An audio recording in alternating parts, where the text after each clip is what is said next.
Hey, what's up everybody? Onepeg here. So I had an opportunity to be able to play Gray Zone the moment that it went live. Now this is a 7-day long kind of play test for an alpha aspect of the game. It's currently being only showcased by a bunch of content creators that were able to get keys, and then those content creators had a few of them that they could give to friends to be able to kind of squad up, and that way people could play together should they so choose. Unfortunately, it didn't seem like there was much of an opportunity for like the average Joe to be able to play this. I wish this was something that the general public would have had more access to I don't know, get more of an amount of insight as opposed to just having this gate kept by quote-unquote streamers, but it is what it is. This is kind of like how marketing gets done in 2024, and my job, as I see it at least, is to give you guys an honest review of what I think of the game. By no means do I plan on sugarcoating any of what it is that I have to say about this. There's stuff that I like very, very much, and there's other things that I think really, really need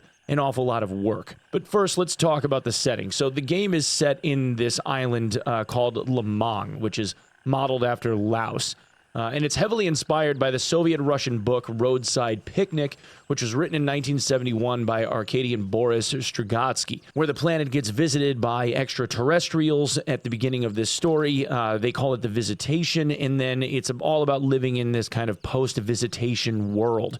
There is no mention from Madfinger Games. They haven't mentioned anything about visitors from outer space or anything in this world post-visitation or any of its lore or history. There hasn't been anything mentioned by the studio about this, but on the map there is this awful concerning like ground zero area in the middle where you kind of really don't know what's going on and really want to know. Now, the name Gray Zone Warfare refers to this area which is not at war, but it's also not at peace. It's far from peaceful, but there hasn't been any like war declaration, so it's kind of like how Tarkov works. And at its core, the island gets basically overtaken by a large criminal element along with 3 separate factions, all trying to gain control of the island due to each faction's modus operandi, and that's where you come in. You choose a faction, you're bankrolled by one of them, and you start your adventure as one of their hired private military contractors, and from here begins your adventure. Now, thematically, I don't believe that this game is really doing anything new or interesting aside from a small few mechanics that I do actually enjoy and I find to be a little bit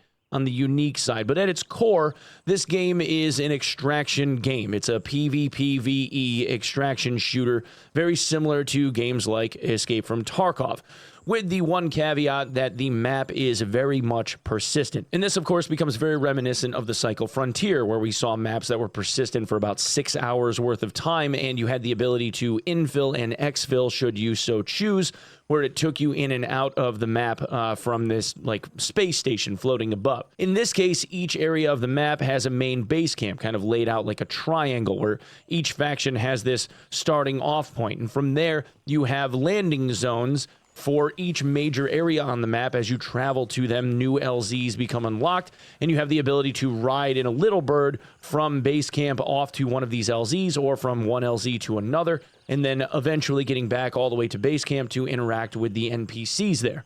Now, right now, the NPCs aren't actually physical on the map. You kind of just go into a menu system to interact with all of them and do your vending and your repairs or whatever else you need to do. But the map remains to be like this persistent entity. Everyone on the map in your faction, as a matter of fact, you can see running around on the map. There's icons for everyone on your faction, so you don't accidentally end up shooting your buddies as long as you're paying attention. On the map, there are the other 2 factions operating, obviously, and that's where the PvP comes in. Unfortunately, you don't really come across it all of that much. It's primarily, at least at the onset, for the first, 6 to 10 hours, unless you end up having somebody that's ultra ambitious and decides to run for like an hour across the map to go and shoot at people. You don't really run into other people on the opposing faction for the first handful of hours until you start working yourselves into areas of the map, mingling with those people. Environmentally, the game is off the charts pretty, though.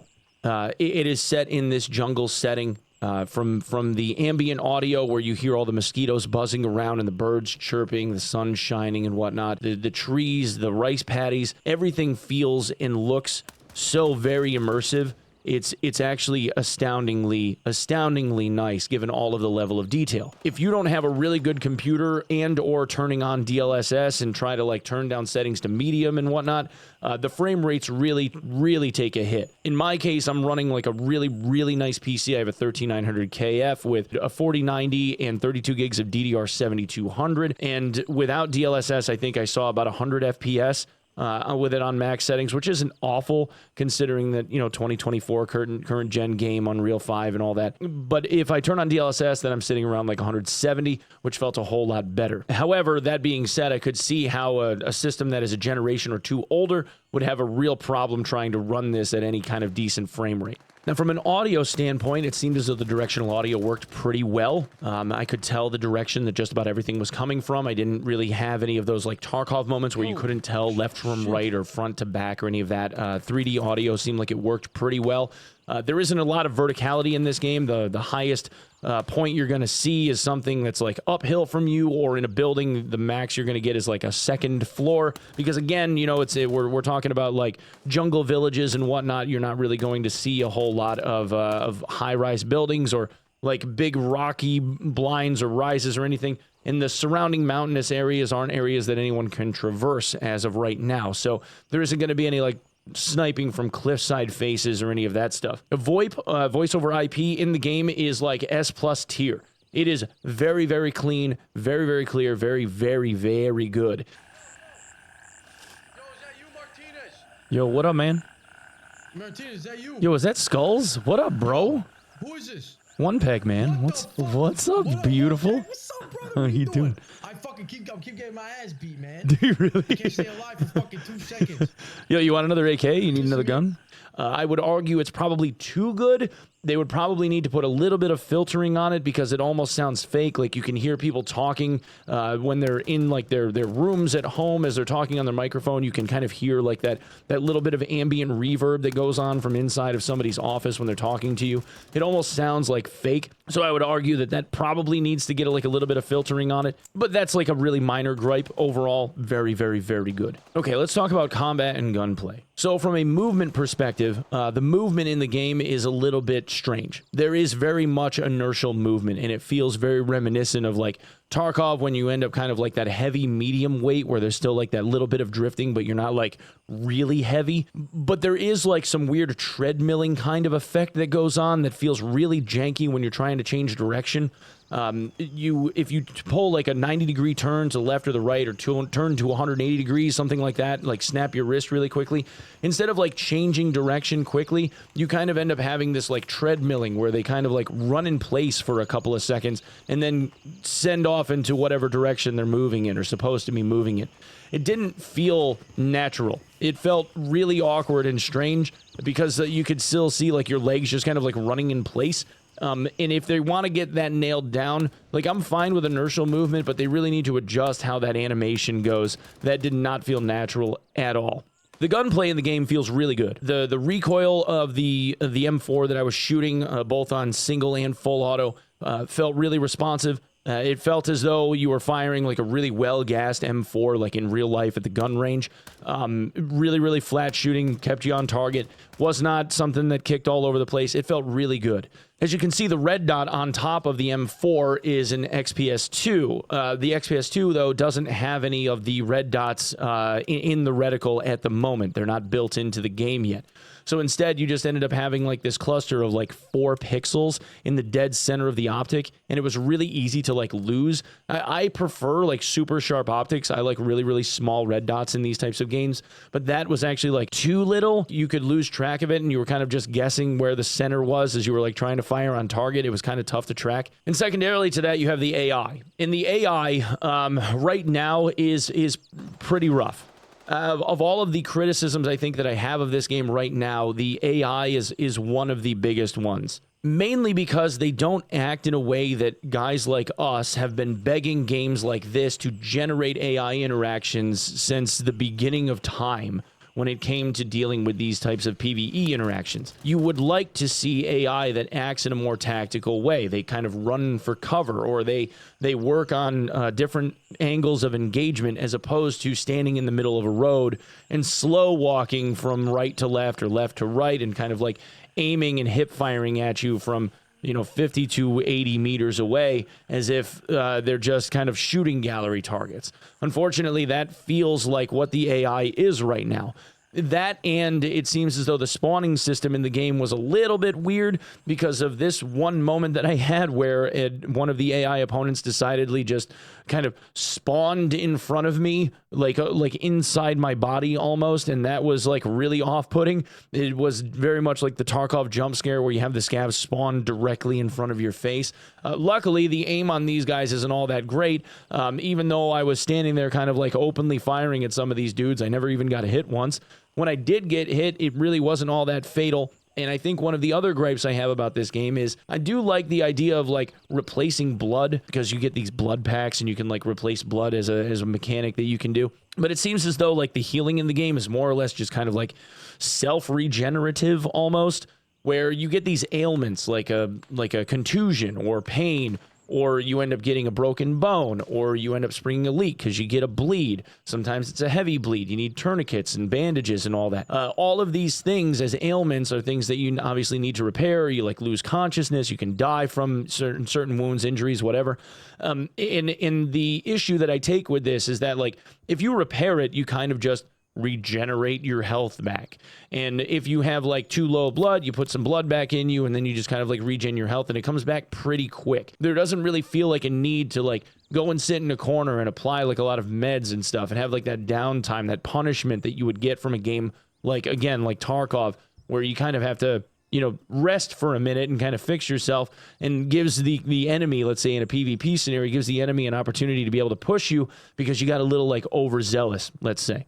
Oh, and if I may, and I'm not going to play the sound for you in this case, but if a grenade goes off like too close to you, the tinnitus sound effect that occurs from that is so triggeringly, overbearingly bad.